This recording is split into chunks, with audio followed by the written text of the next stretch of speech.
Olá, meu nome é Jéssica Luiza, sou bolsista de iniciação científica pelo CNPq e orientanda da professora Maria do Carmo Machado Guimarães. Neste vídeo vou apresentar o meu trabalho intitulado Métodos Físicos de Estimulação Salivar em Portadores de Hipossalivação causada por doenças ou condições sistêmicas, uma revisão de escopo. Inicialmente, é importante destacar que inúmeras doenças e condições sistêmicas, assim como o uso de fármacos anticolinérgicos, são capazes de causar hipossalivação por atuarem e comprometerem as glândulas salivares por diferentes mecanismos e em diferentes graus, o que prejudica a qualidade de vida e favorece o desenvolvimento de doenças bucais. Por isso, é fundamental a análise acerca dos tratamentos para a hipossalivação. Nesse sentido, os métodos físicos são menos invasivos, mais baratos, com menos efeitos colaterais, se comparados, por exemplo, aos métodos químicos de estimulação salivar, que já são bastante difundidos na literatura. Assim, para responder à pergunta de pesquisa, o objetivo dessa revisão foi mapear os métodos físicos disponíveis para manejo da hipossalivação em pacientes comprometidos sistematicamente e em saudáveis a título de comparação, além de avaliar se indivíduos com diferentes condições respondem de forma distinta aos tratamentos.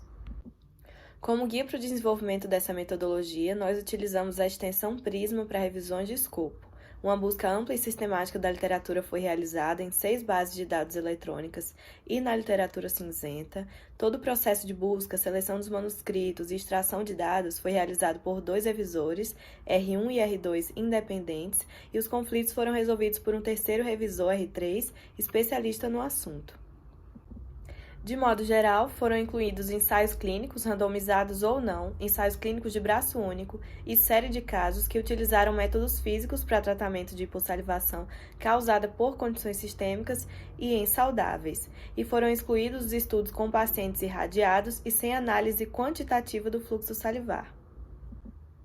Ao final, foram incluídos 24 estudos distribuídos de acordo com a população-alvo, conforme podemos observar aqui na tabela, e oriundos de 9 países diferentes. Os métodos físicos encontrados nos estudos foram, de modo geral, o laser de baixa potência, o TENS, que é a terapia elétrica nervosa transcutânea, e a acupuntura. Ao analisar os resultados, observamos que os pacientes que fazem uso de medicamentos, dentre os comprometidos, tiveram os melhores resultados porque esses fármacos alteram a salivação por um mecanismo mais simples e reversível, apenas competem com a acetilcolina nos receptores muscarínicos das glândulas salivares, alterando a função secretora. Já os pacientes com síndrome de Sjögren tiveram as piores respostas, provavelmente porque o mecanismo natural da doença promove danos físicos nas glândulas salivares, que podem chegar até a destruição completa do parênquima glandular, o que realmente inviabiliza a atuação dos métodos físicos.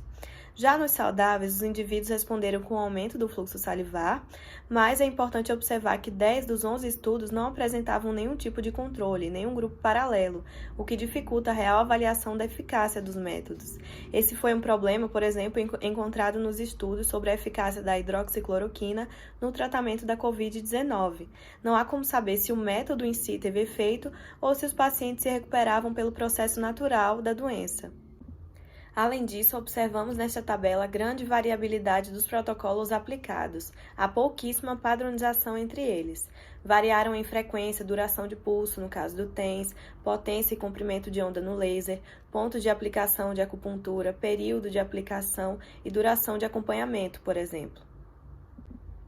Diante das evidências apresentadas, embora a maior parte dos estudos tenham demonstrado efeito no aumento do fluxo salivar, precisamos destacar 3 pontos muito relevantes: a grande heterogeneidade entre os protocolos utilizados, o baixo número de estudos disponíveis para as condições específicas e os métodos físicos existentes, e o fato de que mais da metade desses estudos não apresenta grupos paralelos para comparação direta, sejam eles sem tratamento, placebo, padrões ouro, ou controles com outros tipos de tratamento.